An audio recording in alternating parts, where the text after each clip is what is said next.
सम्पूर्णलाई मेरो नमस्कार। मेरो नाम चन्द्र आचार्य, मेरो ठेगाना पोखरा, वडा नम्बर 11 गाउँ। आज म हाम्रा मौरी कृषकज्यूहरूको धेरै गुनासो छ कि मौरीको चाहिँ बच्चा कुहुन्छ, गनाउँछ, के कारणले हो भन्नुभएको छ। त्यही बारेमा मौरीको छाउरा खाने भुसुनाको बारेमा भन्न गइरहेको छु। कृषकज्यूहरू जब रानुले फुल पारिसकेपछि यहाँलाई थाहै छ लार्वा हुन्छ।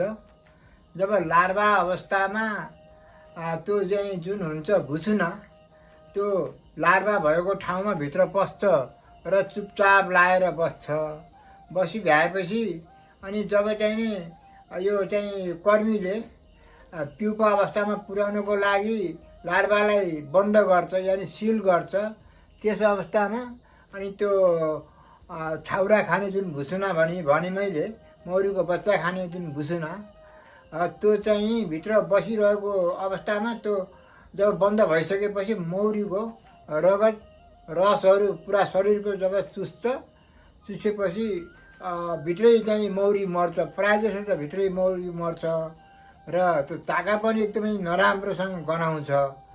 अनि यदि त्यहाँबाट कुनै मौरी जन्मिहाल्छ भने पनि अपाङ्ग भएर जन्मने गर्छन्। अपाङ्ग मौरी त यहाँहरूलाई थाहै छ। अपाङ्ग कुनै पनि अपाङ्ग मौरीलाई मौरीको घारभित्र बस्नलाई ठाउँ हुँदैन। यानि स्वस्थ मौरीहरूले त्यस्ता किसिमको मौरीहरूलाई त्यहाँभित्र स्थान दिँदैनन्, त्यहाँ बस्न दिँदैनन्। तिनीहरूलाई बाहिर लखट्ने लगार्ने गर्छन्। अब यस्तो अवस्थामा त्यो रोक्नको लागि जुन चाहिँ छाउरा खाने भुसुना रोक्नको लागि हामीले के गर्नुपर्छ त भन्दाखेरि सर्वप्रथम त हामीले त्यो चाकाको त्यहाँ भएको फुल प्युपा लार्वा कुनै पनि वस्तुको माया गर्नु हुँदैन, किनकि त्यो रोग भनेको सरुवा रोग हो। त्यसै कारणले हामीले अर्को राम्रो नयाँ घार, राम्रो भन्नाले नयाँ घार अनि स्वस्थ नयाँ घारमा हामीले त्यो मौरीलाई सार्न पर्ने हुन्छ। सार्ने अवस्थामा हामीले के गर्नुपर्छ त भन्दाखेरि जब हामीले त्यो मौरी सार्न गइरहेका छौँ, त्यस मौरीको घारमा हामीले छ भने त अब कुनै मौरीको चाहिँ फुल प्युपा लार्वा भएको 1-2वटा फ्रेम त्यहाँ राखिदिने। मौरी जहाँ हो, जुन घारबाट तपाईँले त्यो चाका निकाल्दै हुनुहुन्छ यानि फ्रेम निकाल्दै हुनुहुन्छ, त्यही घारमा मौरी टकटक्याउने र फुल प्युपा लार्वा भएको 1-2वटा फ्रेम त्यो जुन घारमा मौरी सार्दै हुनुहुन्छ त्यसमा दिने। र अनि जुन चाहिँ भुसुना जुन चाहिँ छाउरा खाने भुसुना भएको जुन मौरीको घार छ नि, रोगी घार, त्यो मौरी त्यही घारमा, जुन घारमा फुल प्युपा लार्वा भएको चाका दिनुभएको छ त्यही घारमा चाहिँ मौरी झार्नु पर्ने हुन्छ।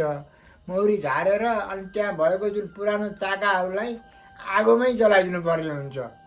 अनि त्यसपछि यसो यदि गर्नुभयो भने त्यो रोग मतलब छाउरा खाने चाहिँ भुसुनाहरू अन्त पनि अरू घारमा पनि सर्न सक्दैन। सर्ने कुरै भएन। हामीले चाहिँ त्यसलाई नष्ट गरिन्छ, आगोमा पोलेर जलाइन्छ भने।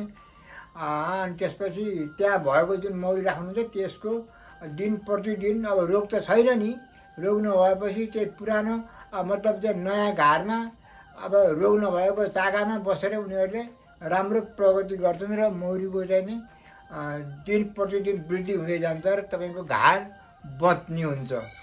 यदि गर्नुभयो भने हजुरहरूको यो सफल हुन्छ। होइन भने हजुरहरूले फुल प्युपा लार्वा महको यदि माया गर्नुभयो, फेरि त्यही घारलाई अब मतलब सफा स्वस्थ घारमा सार्ने भनेर तपाईँहरूले फेरि खुरुखुरु त्यो चाकासहित त्यहाँ राखिदिनु भयो भने त्यो मौरीको रोग चाहिँ निवारण हुँदैन। फेरि यस्तै अरू घारमा पनि सक्नुहुन्छ।